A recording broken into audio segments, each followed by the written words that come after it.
नमस्कार फ्रेंड्स, यदि आप स्वयं ही अपने भाग्य का निर्माता बनना चाहते हैं और आपकी प्रबल इच्छा है कि आप सफलता की बुलंदियों को छुए, तो इसके लिए सर्वप्रथम आपको अपना व्यवहार बदलना होगा। इसके लिए सबसे पहले आप अपने मन से घृणा, ईर्ष्या, द्वेष आदि विचारों को निकालकर बाहर करें। तब आप अपने भाग्य का स्वयं निर्माण करें। इस बात का विश्वास रखें कि सब कुछ आपके हाथ में है।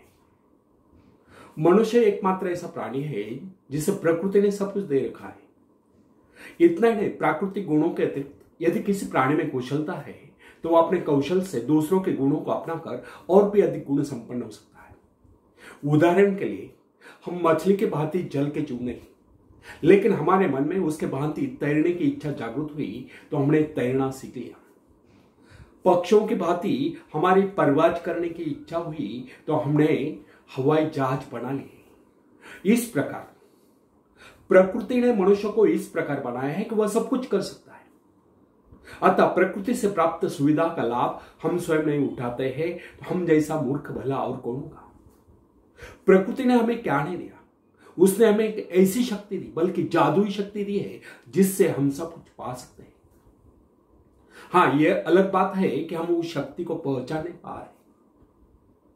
फ्रेंड्स, अरस्तु ने एक बार चौराहे पर खड़े होकर चिल्ला चिल्ला कर कहा था, इस दुनिया में सब कुछ है, जो चाहो सो पाओ, पर पहले अपने को उस योग्य बनाओ। अरस्तु ने कहा है, इस दुनिया में सब कुछ है, जो कर्महीन है वह कुछ नहीं पाता है। एक कटु सत्य, एक उक्ति भी है, कर्महीन नर पावत नहीं। आपको क्या चाहिए, इस पर विचार करिए, फिर गंभीरता पूर्वक उसके लिए योजना बनाइए। योजना बनाकर उस पर अमल करें, बराबर प्रयत्नशील रहे। एक दिन आप अपनी इच्छा पूर्ति करके रहोगे, एक दिन आपको सफलता अवश्य मिलेगी।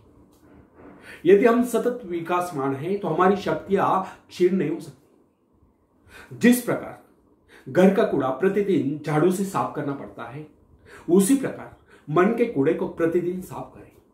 निरंतर नए विचार, आगे बढ़ने के विचार, प्रगति के विचार, उन्नति के विचार मन में लाए, तब शक्तियों को क्षीण करने की क्रिया स्वयं समाप्त हो जाएगी।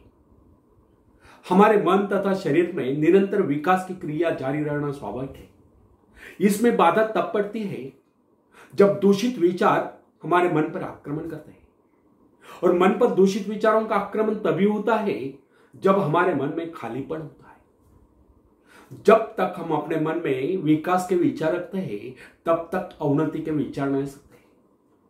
प्रगति के विचार है तो अवनति के विचार नहीं आ सकते। मन को नवीन तथा तरोताजा करने के अनेक उपाय हैं। इस विषय में हम सबके भिन्न भिन्न अनुभव हो सकते हैं। हम देखते हैं कि कई बार हमारे मन में दुख और निराशा की छाया आश्चर्यजनक रूप से लुप्त हो जाती है। दुख के घिर आए बादल हट जाते हैं और उनके स्थान पर हर्ष की धूप खिल उठती है। कम से कम कुछ समय के लिए जीवन के प्रति हमारा दृष्टिकोण बदल जाता है। कई बार हम अनुत्साहित और निराश हो जाते हैं, और अकस्मात कोई शुभ समाचार आ जाता है और हमारा हृदय हर्ष से गदगद उठता है।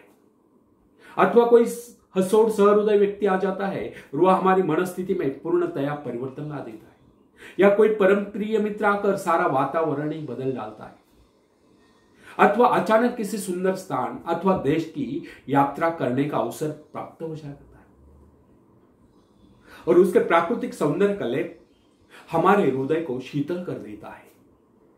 किसी भी ऐसे स्थान की यात्रा करनी पड़ती है जिसकी हमारे मन में सदा से इच्छा है, और वहां से सौंदर्य के कारण हमारे विचारों में परिवर्तन आ जाता है और हम प्रसन्नता से विभोर हो जाते हैं।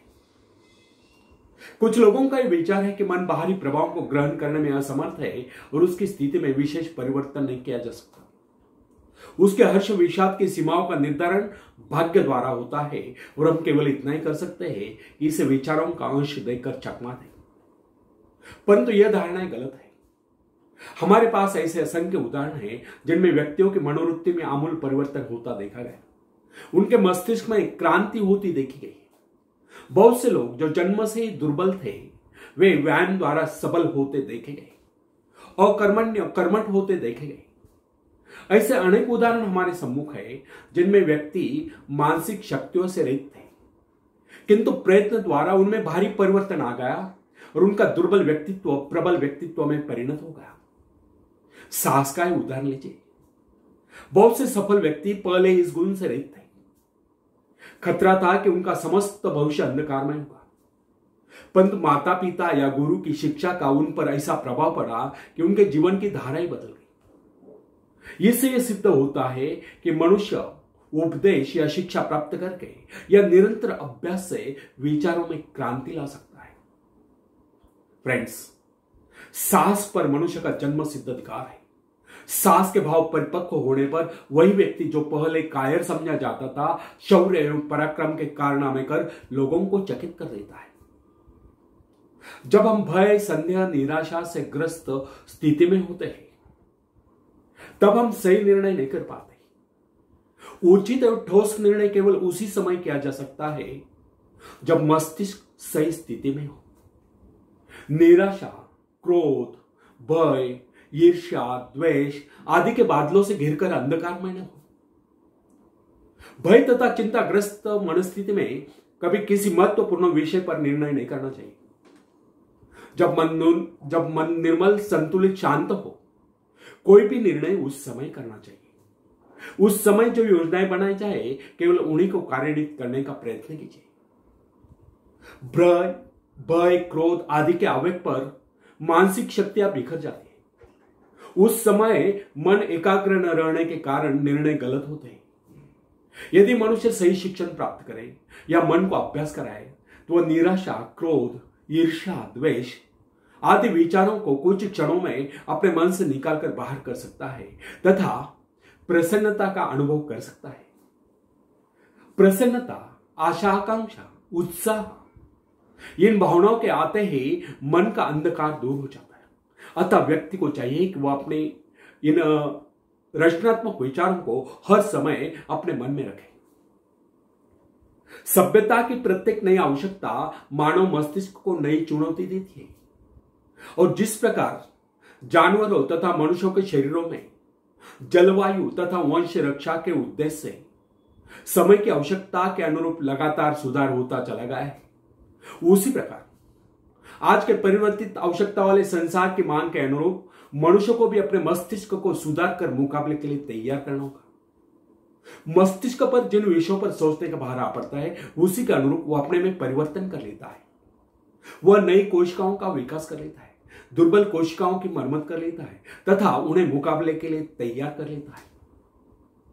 फ्रेंड्स, बड़े शहर की हलचल और शोरगुल में काम करने वाले व्यक्ति का मस्तिष्क विविध रूपों में विकसित होगा।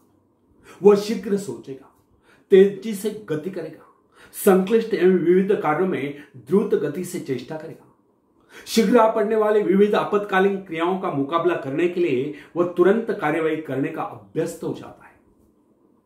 छोटे नगर, कस्बे में रहने वाले व्यक्ति का मस्तिष्क भिन्न प्रकार से विकसित होगा, क्योंकि उसकी आवश्यकता इतनी विविध नहीं है और उसे तुरंत ही बहुत से निर्णय करने की आवश्यकता भी नहीं होती। फ्रेंड्स, यह कदापि न भूले कि प्रत्येक कार्य मस्तिष्क के सम्मुख एक नई चुनौती उपस्थित करता है और उसकी आवश्यकता के अनुरूप ही मस्तिष्क अपनी काबिलियत का विकास कर लेता है तथा विशेष किस्म के काम के लिए अपनी शक्तियों को बढ़ाता है। विभिन्न धंधों, नौकरियों, व्यापार एवं व्यवसायों के लिए विभिन्न प्रकार के शारीरिक तथा मानसिक चेष्टाओं की आवश्यकता होती है। इन आवश्यकताओं में भी तीव्र गति से निरंतर परिवर्तन होता रहता है। अतः जिस व्यक्ति का मस्तिष्क जितना अधिक ग्रहणशील, संवेदनशील, सूक्ष्म होता है, वह उतनी तीव्रता से अपने में परिवर्तन लाने में समर्थ होता है तथा नए संघर्ष में सफलता एवं विजय प्राप्त करता है। उदाहरणतः एक पुरोहित की आवश्यकताएं विशिष्ट होती है, अतः उसका मस्तिष्क भी उन्हीं आवश्यकताओं के अनुरूप विकसित होगा। वर्षों तक उसका मन निरंतर आध्यात्मिक विषयों के चिंतन में लीन रहता है, अतः उसके मस्तिष्क के विकास का स्वरूप एक वकील, व्यावसायिक एवं भवन निर्माण विशेषज्ञ से भिन्न होगा। जिस व्यक्ति का जीवन अध्ययन या बौद्धिक हलचलों में लीन रहा है, उसके मस्तिष्क के सेल्स का विकास एक व्यापारी के मस्तिष्क से भिन्न होगा। अध्यापक में विचारों की उन्मुक्तता, कार्यों में शिथिलता, भौतिक पदार्थ के प्राप्ति के आग्रह का अभाव, एकांत प्रियता दिखाई देगी। जबकि व्यापारी में समझदारी, दूरदर्शिता, चतुरता, नियमबद्धता, समयबद्धता और फूर्ति दिखाई देगी। महत्वाकांक्षा मस्तिष्क के विकास में परिवर्तन या सुधार लाने वाली प्रबल शक्ति है। महत्वाकांक्षा या जीवन के उद्देश्य को तय कर लेना स्वयं अपने आप में मस्तिष्क संबंधी बहुत ही महत्वपूर्ण घटना है। वैज्ञानिक लोग मस्तिष्क को विकसित करने की संभावनाओं पर खोज करने में व्यस्त हैं। समय आएगा जब मस्तिष्क के विकास के रहस्य को मानव जान लेगा और इससे मनुष्य के चरित्र के विकास का कार्य सरल हो जाएगा। तब तक हमारे लिए इतना ही जान लेना पर्याप्त है। यदि हम अपने मस्तिष्क का ऐसा विकास चाहते हैं कि हमारा व्यक्तित्व सर्वप्रिय बने, तो इसके लिए सर्वप्रथम हमें अपने मन से घृणा, ईर्ष्या, द्वेष आदि विचारों को निकालकर बाहर कर देना होगा।